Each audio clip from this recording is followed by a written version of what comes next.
जो लोग बड़े बड़े वायदे करके दिल्ली से भागे और आके पंजाब बैठे और फिर से झूठे वायदों के ढोल पीटे, मैं उनसे पूछना चाहती हूं, भाई क्या हुआ तेरा वादा? जो वादा करी थी उन सभी बातों का जवाब आदरणीय केजरीवाल जी कृपया देने का कष्ट करें। मुख्यमंत्री जी से नहीं पूछना चाहती मैं, क्योंकि मुख्यमंत्री जी तो केवल मखौटा हैं, सरकार तो दिल्ली से चैनलाइज हो रही है। एक जो वायदा किया था पंजाब की बहनों को 1000 रुपए देंगे, सम्मान निधि, महिला सम्मान निधि 3.5 क्यों करवा रहे हो भाई? किस वीआईपी कल्चर के नाते करवा रहे हो? आज आपका सैकड़ों गाड़ियों का काफिला चलता है पंजाब के खर्चे से, जनता की खून पसीने की गाड़ी कमाई से। मैं जवाब चाहती हूँ माननीय केजरीवाल जी से, वो स्वास्थ्य व्यवस्थाएं जो आपने पंजाब के लिए कही, पिंड क्लिनिक खोलेंगे, क्या वो खोल दिए क्या? नए स्कूल खोलेंगे, खोल दिए क्या?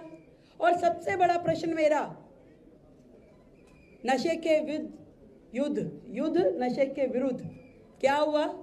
3.5 साल में आपने नशा पंजाब से खत्म हो क्या किया? उसके लिए आपने तो उल्टा नशा माफियों के साथ में साठ गांठ करके पंजाब को और अधिक नशे में धकेल दिया।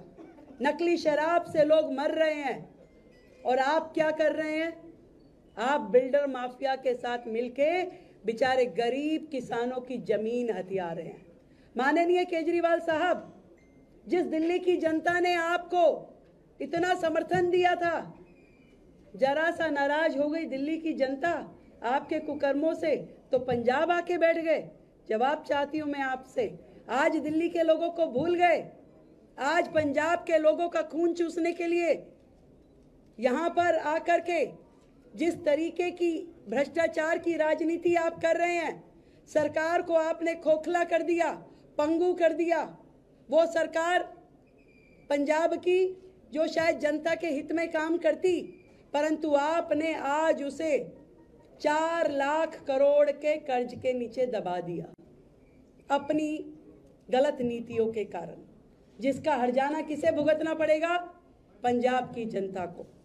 मैं पूछना चाहती हूं आपसे कि जो पंजाब से नशा हटाने की बात करते थे, आज हर गली में, हर स्कूल के बाहर वो चिट्टा बिकता है। बजाय एक बुलेट ट्रेन मिलनी चाहिए थी, वो चिट्टा एक्सप्रेस में पंजाब को तब्दील कर दिया गया है। इसका जवाब कौन देगा? भगवत मान जी, जो खुद नशे में डोलते हैं। जो खुद नशे में होगा वो पंजाब को क्या नशा मुक्त करेगा? ये जवाब मैं मांगना चाहती हूं आपसे।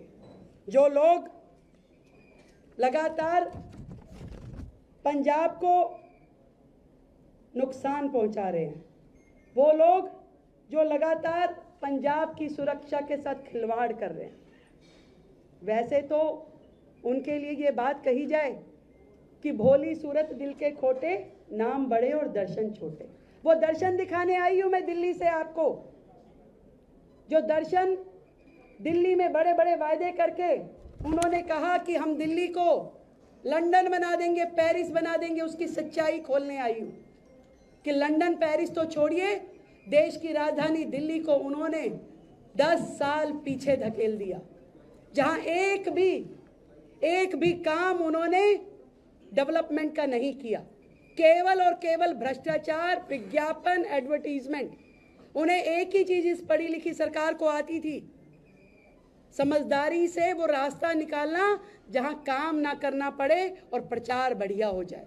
और दिल्ली में ऐसे ऐसे काम उन्होंने किए जिसमें उसका चिट्ठा बताऊं तो पंजाब के लोग हैरान रह जाएंगे। जहां योजना के मद पे कुछ खर्च नहीं हुआ, पर एडवर्टीजमेंट पे 10-10 गुना ज्यादा खर्चा हुआ। बताना चाहूंगी, पराली का नाम तो आपने सुना ही है कि जब दिल्ली में पॉल्यूशन होता था तो नाम लिया जाता था कि आसपास के राज्यों से पराली की वजह से पॉल्यूशन होता है और हम एक दवाई बनाएंगे। उस दवाई का इतना प्रचार किया कि उसमें उन्होंने 80 करोड़ रुपए लगा दिए। मैं पंजाब वालों से पूछना चाहती हूँ, क्या कोई दवाई दिल्ली से आई थी जो पंजाब की पराली पे छिड़की गई हो? बनी ही नहीं।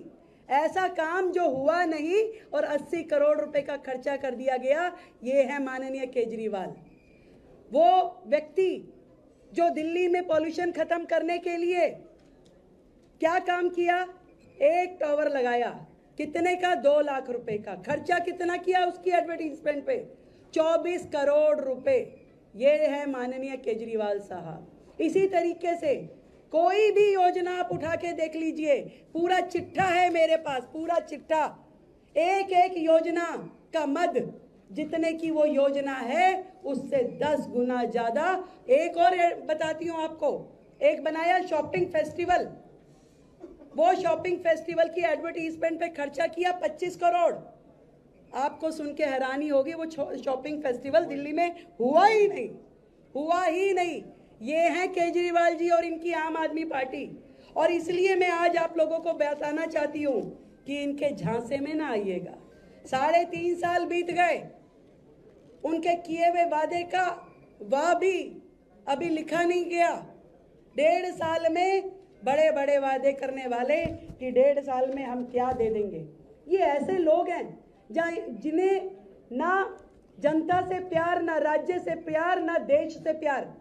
आज ऑपरेशन सिंदूर जब होता है, देश में पूरी कश्मीर से लेकर के कन्याकुमारी तक हर व्यक्ति खुश है, प्रसन्न है।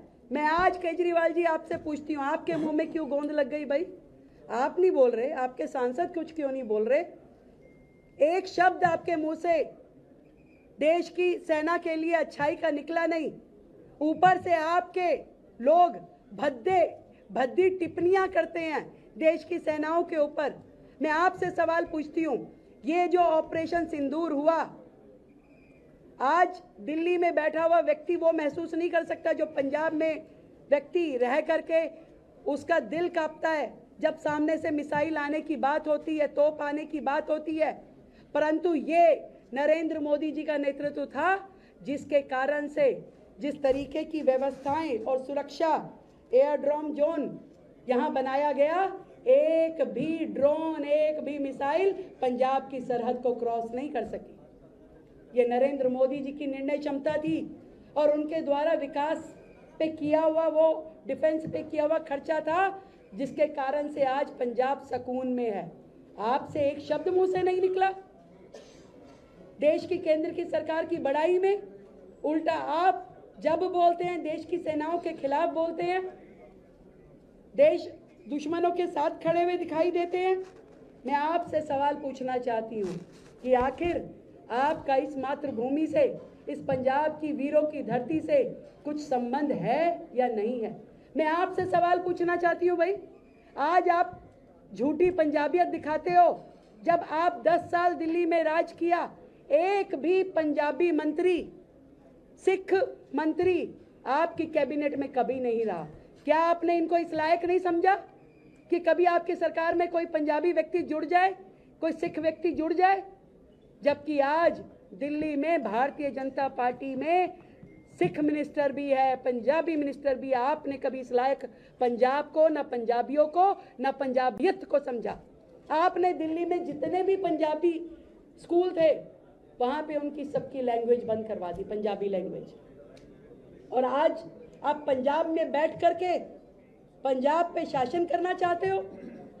सरकार को खोखला कर दिया आपने। वो मुख्यमंत्री जो एडवर्टीजमेंट में केवल दिखाई देते हैं मुख्यमंत्री जैसे, आपने कहाँ उनको मुख्यमंत्री जैसा छोड़ा है? यहाँ तो पूरा का पूरा शासन दिल्ली के रिजेक्टेड मंत्री आके करते हैं, चाहे वो सिसोदिया हो, सत्येंद्र जैन हो, विभव कुमार हो, राघव चड्ढा हो। ये लोग आकर के बैठ के, इनका क्या लेना देना पंजाब से? इनमें से कौन पंजाब मूल का है? कौन यहाँ की समस्याओं को जानता था? केवल सत्ता के लोभी हैं ये। दिल्ली की सत्ता गई तो तुरंत यहाँ सत्ता पकड़ ली, चिपक गए पंजाब के साथ आकर के। पर मैं ये कहना चाहती हूँ कि आपने कभी भी दिल्ली की सरकार में रहते हुए कभी सिखों का भला नहीं किया। आप उस कांग्रेस के साथ हाथ मिला के चुनाव लड़ते रहे हो जिन्होंने 1984 में सिख नरसंहार किया। कभी उनको न्याय दिलाने में आपने मदद नहीं करी। कभी एक भी इफेक्टेड परिवार का भला नहीं किया। ये तो नरेंद्र मोदी जी थे जिन्होंने 2014 में अपनी सरकार आने के बाद SIT बना करके उन गुनहगारों को सजा दिलाई और उसके अलावा सभी को मुआवजा दिया। आज दिल्ली में जब हमारी सरकार आई भारतीय जनता पार्टी की, तो हमने उन सिख परिवारों को नौकरी देने का काम शुरू किया है और पहले 125 लोगों को, सिख बंधुओं को, उन परिवारों को हमने नौकरी का पर्चा दिया, उनका नियुक्ति पत्र दिया है। क्या किया भाई केजरीवाल सरकार ने? और मैं उनको भी जवाब देना चाहती हूँ जिन्होंने कहा कि गुप्ता नहीं टिकता। बताना चाहती हूँ ये गुप्ता है, काम करेगा पुख्ता और किसी भी